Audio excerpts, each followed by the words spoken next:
Hi friends, chicken పచ్చడి చేస్తున్నా. దీన్ని మంచిగా బొక్కలు లేకుండా అంత శుభ్రంగా కడిగి, ఇది కిలోన్నర కడిగి పెట్టిన, నీళ్ళు లేకుండా పక్కకి పెట్టుకోవాలి. ఆయిల్ వేసుకోవాలి,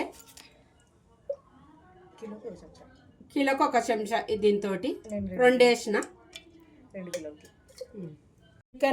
చికెన్ చట్నీ చేస్తున్నా. ఇది బోన్లెస్.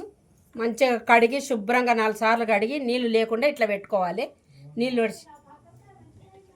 ఇది కిలోకి ఒక చెంచా, ఇది రెండు చెంచాలు వేసిన.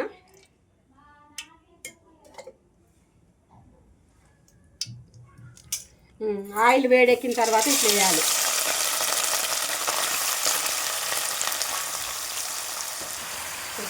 ఆయిల్లో చికెన్ వేసిన తర్వాత పసుపు 2 స్పూన్లు వేసుకున్నా. ఇది ఇట్లా ఆయిల్లో మంచిగా ఇట్లా కొంచెం కలిపి మంచిగా ఉడకనివ్వాలి.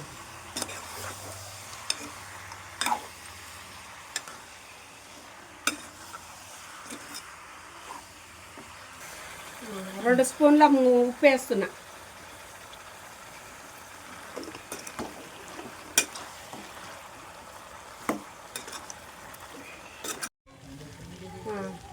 ఇది ఇట్లా ఉడికిన తర్వాత ఇట్లా పక్కకు తీసి పెట్టుకోవాలి.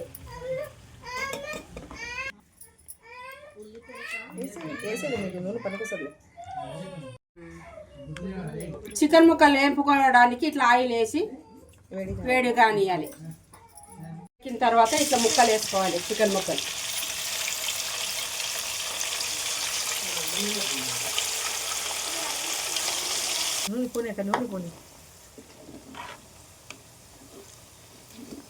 ఇవి ఇట్లా ఆయిల్లో ఉడికించుకొని ఇట్లా తీసుకోవాలి. కొద్దిగా బ్రౌన్ వచ్చినాక ఇట్లా తీసి పక్కకు తీసి పెట్టుకోవాలి.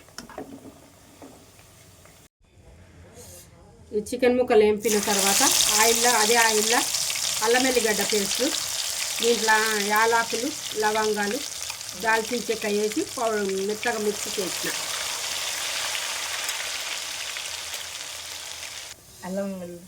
అల్లం వెల్లి పేస్ట్ వేసిన తర్వాత కొంచెం కరివేపాకు వేయాలి. ఇట్లా అదే ఆయిల్లో ఇట్లా చికెన్ ముక్కలు వేయాలి.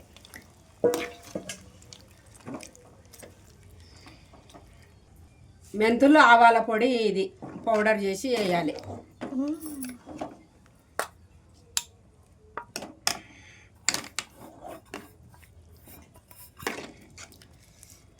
మెంతులు ఒక స్పూన్ సగం వేసిన, ఆవాలు ఒక 5 స్పూన్లు అంత వేసి మంచిగా దూరగా ఎంపుకొని పౌడర్ చేసి ఇందులో కలిపిన.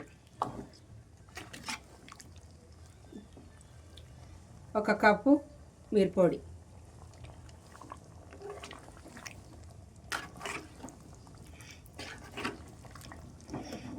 చికెన్ మసాలా వేసుకోవాలి. ఇట్లా 2 ప్యాకెట్లు కొనుక్కొచ్చి వేస్తున్నా నేను. కిలోకి ఒకటి 2 ప్యాకెట్లు వేస్తున్నా. మిరప్పొడి, ఉప్పు తగినంత చూసుకొని వేసుకోండి. తినేదాన్ని బట్టి ఉంటుంది.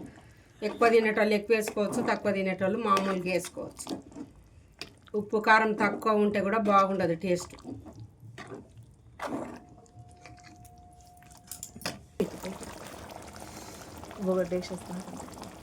ఇదంతా తర్వాత అయిపోయిన తర్వాత ఇదంతా మంచిగా నిమ్మకాయలు ఒక 8 నిమ్మకాయలు పిండిన దాని రసం వేస్తున్నాయి. దీంట్లో నిమ్మకాయ రసం వేస్తే మంచిగా పులుపుకు 6 నెలలు అయినా నిలువ ఉంటుంది. ఇది బాగా టేస్ట్ సూపర్. మీరు కూడా ట్రై చేయండి.